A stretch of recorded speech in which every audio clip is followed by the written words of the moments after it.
Maharashtra mini Manchester म्हणून ओळख असलेल्या इचलकरंजी शहरासाठी मुख्यमंत्री देवेंद्र फडणवीस यांनी आज मोठी घोषणा केली आहे।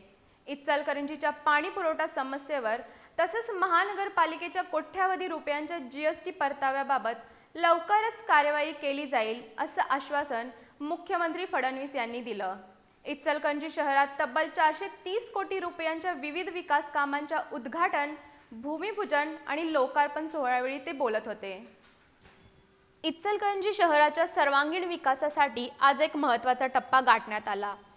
मुख्यमंत्री देवेंद्र फडणवीस यांच्या हस्ते अंदाजित 430 कोटी रुपयांच्या विविध विकास कामांचे उद्घाटन, भूमिपूजन आणि लोकार्पण रिमोटद्वारे करण्यात आलं।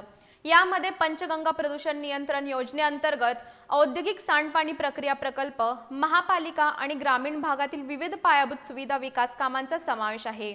या प्रसंगी मुख्यमंत्री फडणवीस यांनी इचलकरंजीच्या पाणी पुरवठा प्रश्नावर तसेच महापालिकेच्या जीएसटी परताव्याबाबत लवकरच सकारात्मक निर्णय घेतला जाईल असं स्पष्ट केलं।